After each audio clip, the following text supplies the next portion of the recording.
Nous le répétons chaque année, les résidents des CHSLD sont parmi les personnes les plus vulnérables à la chaleur extrême. Dans un contexte de pandémie et alors que les périodes de canicule sont de plus en plus nombreuses, l'état de la climatisation dans ces établissements doit être au cœur des préoccupations gouvernementales. En 2013, la QRP avait mené une enquête sur l'état de la climatisation dans les CHSLD, révélant qu'un peu moins de 8 des chambres étaient climatisées par l'établissement.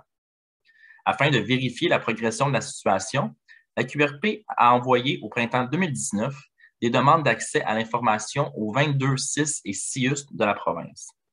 Les données recueillies démontraient alors que 24 des chambres étaient climatisées par l'établissement. En 2021, nous avons refait l'exercice et cette fois, l'enquête a démontré une progression importante. Certains établissements n'ont pas réussi à nous fournir les chiffres malgré nos demandes d'accès à l'information. Pour certains établissements, les données n'étaient tout simplement pas disponibles et d'autres ont mentionné manquer d'employés ou de ressources pour pouvoir répondre à nos demandes dans les délais. Les données préliminaires démontrent une progression certaine. Par contre, il y a encore beaucoup de travail à faire. Selon les chiffres que nous avons recueillis, 43,4 des chambres sont maintenant climatisées par l'établissement. Lors de notre dernière enquête, en 2019, c'était 24 On parle donc d'une amélioration significative de 19,4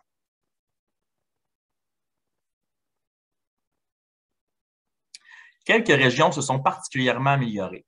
Pensons notamment aux établissements de la Gaspésie, ceux de la Montérégie-Ouest et ceux de la Montérégie-Centre, qui sont passés de 1,8 des chambres climatisées en 2019 à 86,1 en 2021.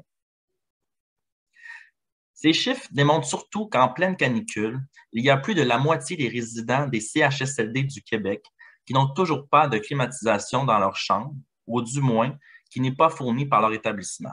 C'est très préoccupant. L'année dernière, les vagues de chaleur ont causé la mort de 21 personnes. Et il faut savoir que les personnes âgées sont surreprésentées dans le nombre de décès reliés aux vagues de chaleur. L'ensemble des CHSLD possèdent maintenant des îlots de fraîcheur où les résidents peuvent se regrouper en période de chaleur extrême. Mais en situation de pandémie ou non, ce n'est pas l'idéal. Les résidents doivent pouvoir être confortables en tout temps dans leur chambre.